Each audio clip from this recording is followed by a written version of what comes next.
Hai, hello, salam sejahtera Malaysia. Selamat datang ke channel Fels Lifestyle. Terima kasih kerana terus setia dan terus bersama di dalam channel ini. Saudara-saudara yang saya hormati, pilihan Raya Negeri 17 PRN Sabah pada tahun ini antara yang menjadi tumpuan seluruh Malaysia. Pada akhirnya kita tertanya-tanya, adakah akan ada gabungan baharukah, kerjasama baharukah di dalam mana-mana partilah yang menghantar calon nanti yang bakal mengadakan kerjasama baru ataupun pakatan baru. Nah, disahkan setelah sebelum ini kita mendengar kenyataan Bung Mokhtar, UMNO Sabah dan PH akan bekerja sama. Akhirnya diumumkan UMNO Sabah sahkan kerjasama Barisan Nasional Pakatan Harapan hadapi PRN 17. Saudara-saudara, apa yang saya mau tanya, yang saya nak tanya di sini, umum mengetahui kerajaan perpaduan hari ini yang disokong oleh ataupun kerajaan PHBN yang disokong oleh JRS, GPS dan ahli parlimen yang lain. JRS yang juga kerajaan negeri Sabah hari ini, manakala UMNO Sabah adalah pembangkang. Jadi, pertanyaan saya adalah, kalau UMNO Sabah dan PH bergabung untuk mendepani PRN 17, bagaimana pula JRS, kedudukan JRS sebagai kerajaan negeri Sabah hari ini dan juga sebagai komponen yang menyokong kerajaan perpaduan ataupun kerajaan persekutuan? Adakah dengan keputusan PH untuk bekerja sama dengan UMNO BN Sabah ini akan menyebabkan JRS untuk menarik sokongan terhadap Anwar Ibrahim? Itu menjadi pertanyaan. Nah, di dalam artikel berkata, UMNO Sabah mengesahkan Barisan Nasional di negeri itu akan bekerja sama dengan PH dalam PRN ke-17 yang dijangka berlangsung tidak lama lagi. Sudah pasti ada gesaan daripada netizen, daripada rakyat untuk mengetahui bila tarik pembubaran DUN Sabah dan bila tarik PRN negeri Sabah. Ketua Penerangan UMNO Sabah Suhaimi Nasir berkata, keputusan tersebut dicapai lebih awal dalam pertemuan di Pulau Pinang baru-baru ini. Bagaimanapun, Suhaimi yang juga ahli parlimen Libaran berkata, kerjasama antara BN dan PH itu bukan bermakna menutup pintu rundingan dengan parti tempatan lain. Sebenarnya, keputusan kita mengenai kerjasama ini, BN dan PH, telah diputuskan dalam retreat kami di Pulau Pinang. Ketua UMNO Sabah, Datuk Seri Bung Mokhtar, memaklumkan sebelum ini bahawa kerjasama BN PH itu adalah kunci, tetapi tidak menutup kepada parti-parti lain. Tapi tidaklah terbuka luas kepada semua parti, katanya dalam pertemuan bersama media di KL. Kata Suhaimi, meskipun PH masih berada dalam kerajaan negeri yang diterajui JRS sehingga habis penggal, namun perbincangan start ini hanya melibatkan BN dan PH. Sama ada kerajaan JRS PH ini masih mahu terus berunding untuk membentuk pakatan BN PH JRS, itu terpulang. Tetapi bukan hari inilah. Hari ini kita memang BN PH sahaja. Nah, berkaitan dengan ini saudara-saudara, sudah pasti yang bakal dihantar ataupun disorong menjadi Ketua Menteri calon bagi gabungan BNPH mungkin juga Bung Mokhtar dan mungkin juga Iwan Benedik sebagai pengurusi PH Sabah. Jadi saudara-saudara, Anda rasa siapa yang layak dan apa komen Anda? Halo semua, salam sejahtera Malaysia. Selamat datang ke channel Fels Lifestyle. Terima kasih kerana terus setia dan terus bersama di dalam channel ini. Ada satu pertanyaan, Rafizi letak jawatankah ataupun tidak? Nah, saudara-saudara, tidak pasti kalau ada berita yang menyatakan Rafizi Ramli letak jawatan ataupun dipecat dan sebagainya.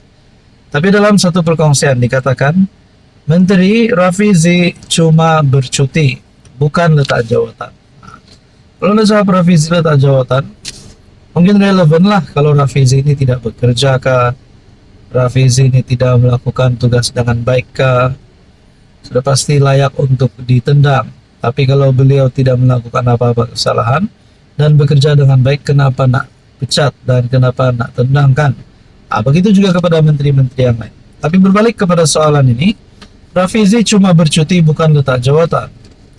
Menteri Ekonomi Rafizi Ramli sedang bercuti, kata seorang menteri kabinet, susulan kabar angin yang mendakwa timbalan Presiden PKR itu telah meletakkan jawatan dalam kerajaan. Perdana Menteri Anwar Ibrahim memaklumkan bahawa mesyuarat kabinet hari ini bahawa Rafizi sedang cuti beberapa hari. Tiada peletakan jawatan berlaku dan kabar angin ini sama sekali tidak benar, kata menteri berkenaan kepada Malaysia Kini dengan syarat namanya tidak didedahkan. Keresahan mula timbul di kalangan pemimpin parti susulan keputusan pemilihan cabang yang menyaksikan beberapa sekutu rapat Rafizi tersingkir dalam isyarat laluan getir buatnya dalam mempertahankan jawatan nombor 2 PKR dalam pemilihan kepimpinan pusat bulan depan. Mungkinkah setelah beberapa geng-geng Rafizi kalah pada pemilihan cabang PKR baru-baru ini membuatkan beliau relevan untuk dipecat? Nah, saya rasa jawapannya adalah tidak, kerana Anwar sendiri sahkan Rafizi sedang bercuti. Malaysia Kini sedang berusaha menghubungi Rafizi bagi mendapatkan respon. Sementara itu, Presiden PKR merangkap Perdana Menteri mengesahkan bahawa juru audit bebas telah dilantik untuk menyiasat aduan berkaitan ketidakteraturan dalam pemilihan parti. Ada aduan dibuat, kita ambil maklum, dan sekarang juru audit antarabangsa sedang menyemak aduan. Sekiranya ada asas.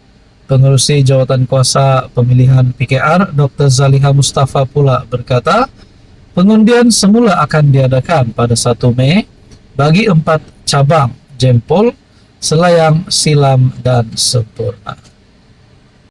Hai, hello, salam sejahtera Malaysia. Selamat datang ke channel Fels Lifestyle.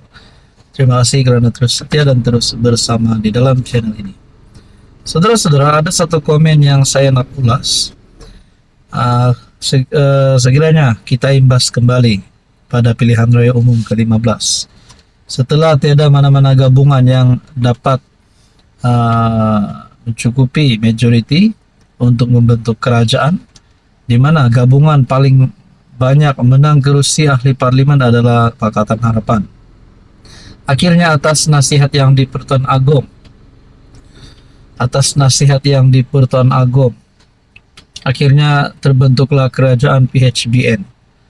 Nah, saudara-saudara, berkaitan dengan apa yang sudah berlaku, dengan komen yang saya terima baru-baru ini daripada viewers ataupun subscriber dalam channel ini yang berkata, sepatutnya Parti Melayu PN menerima tawaran yang di Pertuan Agong agar orang-orang Melayu dapat bersatu kembali dengan memang majoriti memerintah di negara ini supaya perpecahan tidak berlaku di kemudian hari.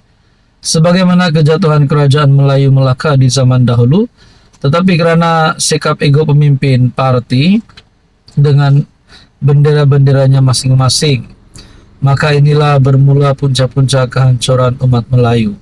Maka fikir-fikirlah menurut komen ini. Saya berfikirlah kalau kerajaan hari ini dibentuk oleh parti-parti Melayu, kita dapat lihat mungkin PAS bersatu, mungkin juga UMNO.